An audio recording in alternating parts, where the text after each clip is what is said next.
আমি মাহিন সরকার, আমি সমন্বিত শিক্ষার্থী সংসদ প্যানেল থেকে আসন্ন ডাকসু নির্বাচন 2025-এ জিএস পদে প্রার্থিতার ঘোষণা দিয়েছি।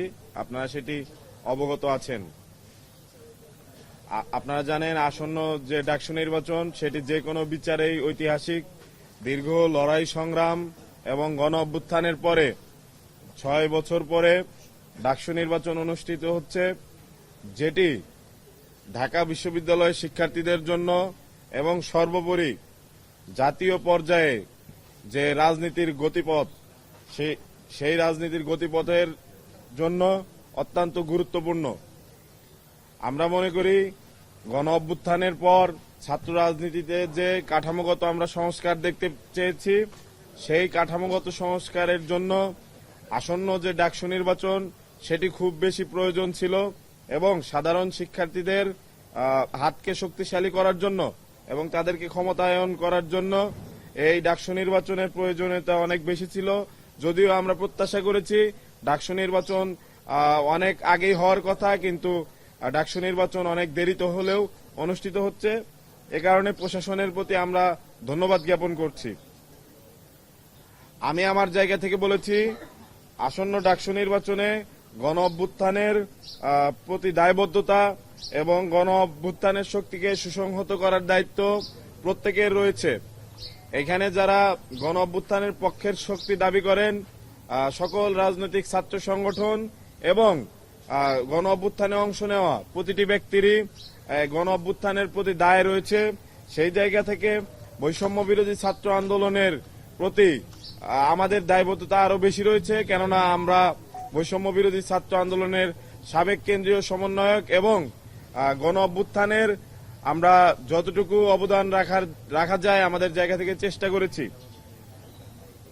আপনারা সবই জানেন, আপনারা এও জানেন যে আমি একটি প্যানেল থেকে, সমন্বিত শিক্ষার্থী সংসদ প্যানেল থেকে জিএস পদে প্রতিদ্বন্দ্বিতা করার সিদ্ধান্ত নিয়েছি এবং আমার জায়গা থেকে সর্বাত্মকভাবে আমি প্রস্তুতি নিয়েছি যেন ডাকসু নির্বাচনে আমি জিএস পদে নির্বাচিত হতে পারি।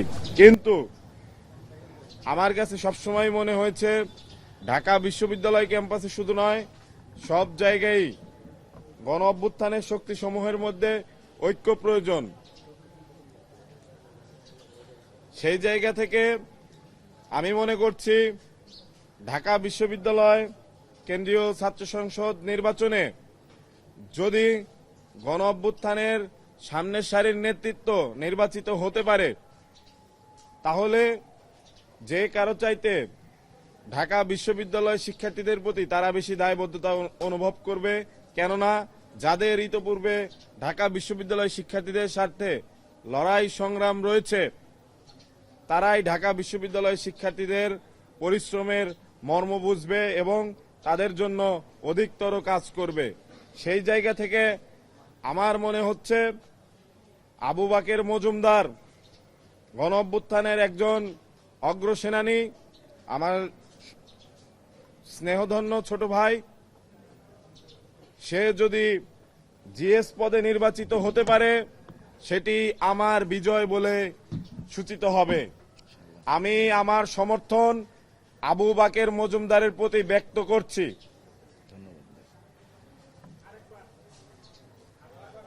আমি জিএস পদে নির্বাচিত করার জন্য আমার সকল শুভাকাঙ্ক্ষী ঢাকা বিশ্ববিদ্যালয়ের সাধারণ শিক্ষার্থীবৃন্দ সকলের প্রতি আহ্বান জানাচ্ছি, আবু বাকের মজুমদারকে আপনারা জিএস পদে নির্বাচিত করুন। আবু বাকের মজুমদারের বিজয়ী মাহিন সরকারের বিজয় বলে সূচিত হবে ইনশাআল্লাহ। যেহেতু এখন পর্যন্ত প্রার্থিতা প্রত্যাহারের কোনো সুযোগ নেই, সেহেতু প্রার্থীর তালিকায় মাহিন সরকারের নাম থাকবে।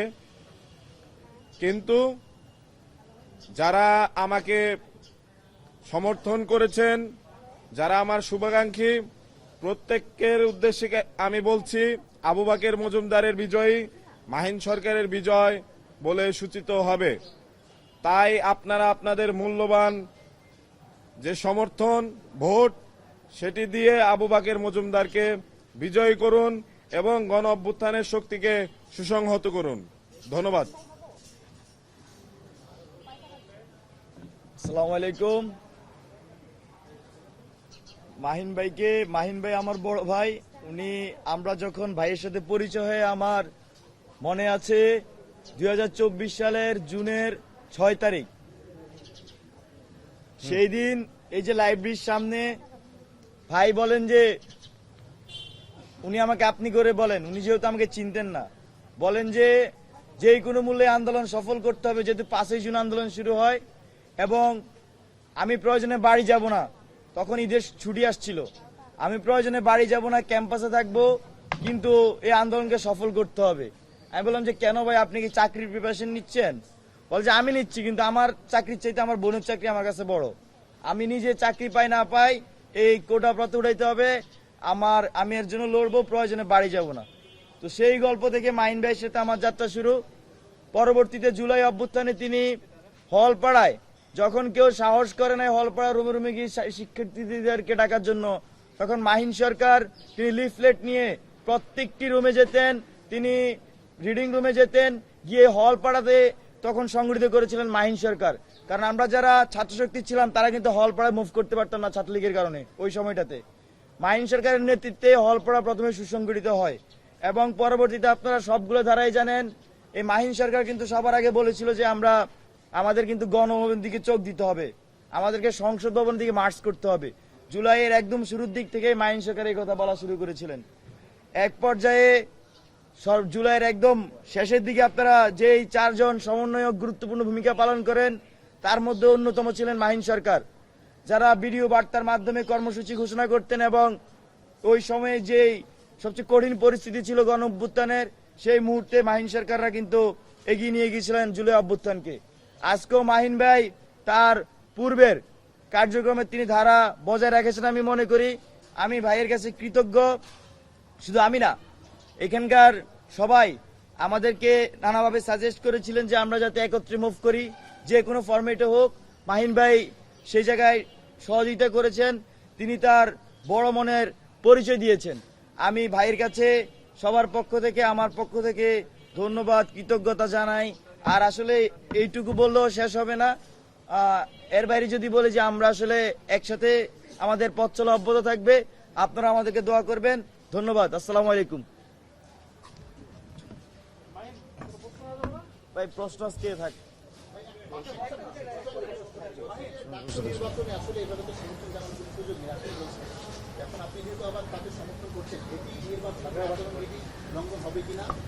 দেখুন, আচরণবিধিতে এ ধরনের কোনো কিছু লেখা থাকলে অবশ্যই আচ্ছা, এটি আসলে একান্তই তাদের সিদ্ধান্ত। এখানে ঢাকা বিশ্ববিদ্যালয়ের শিক্ষার্থীদের পরিপূর্ণভাবে সুযোগ রয়েছে, তারা স্বাধীনভাবে মতামত প্রকাশ করবে। আমার প্যানেল থাকছে, আমার প্যানেলের যারা আছে, আমার ভিপি প্রার্থী জামালউদ্দিন মোহাম্মদ খালিদের সাথে আমার কথা হয়েছে, তিনি তার জায়গা থেকে আমাকে সাজেশন দিয়েছেন এবং আমি আমার প্যানেলের প্রতি যারা আছেন প্রতিটি মেম্বারই যোগ্য এবং আমি বলবো যে ঢাকা বিশ্ববিদ্যালয়ে যারা শিক্ষার্থীরা আছে তারা যেন সমন্বিত শিক্ষার্থী সংসদ প্যানেলের দিকে খুব ভালোভাবে নজরদারি করে, কেননা অন্য যে কোনো প্যানেলের চেয়ে এই প্যানেলটি অধিকতর যোগ্য। না, আসলে এনসিপির সাথে আমার সে ধরনের আলোচনা হয়নি। আমার দেখুন, আমি আমার জায়গা থেকে শুধু বাকেরকেই সমর্থন দিয়েছি, একজন এখানে প্যানেলকে আমি কিন্তু হাইলাইট করা বা সমর্থন দেওয়া সে ধরনের কোনো কিছু।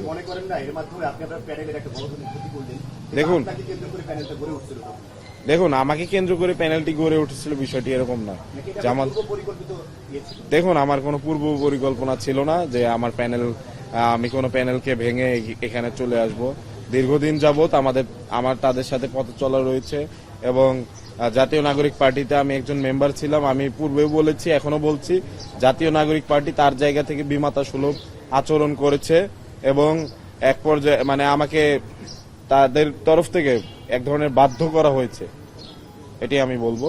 তো জাতীয় নাগরিক পার্টি তাদের ডিসিশন ওয়াইজ হয়নি এবং আমি মনে করছি ঢাকা বিশ্ববিদ্যালয়ের শিক্ষার্থী হিসাবে আমার অধিকার রয়েছে একজন জিএস পদে নির্বাচন করা, যেহেতু আমি বিগত সময়ে কাজ করে এসেছি। দেখুন, আমি বিভিন্ন সময়ে এগুলো পরিষ্কার করেছি। ডাকসু নির্বাচনে আসলে জাতীয় নাগরিক পার্টির সাথে তো সম্পর্ক নেই, তো সেই জায়গায় ডাকসু নির্বাচনকে কেন্দ্র করে আসলে জাতীয় নাগরিক পার্টিকে টানাটা আমার কাছে মনে হয় না। ঠিক আছে, ধন্যবাদ। আমরা ধন্যবাদ। আজকের জন্য শেষ করলাম। ভালো থাকবেন। আসসালামু আলাইকুম।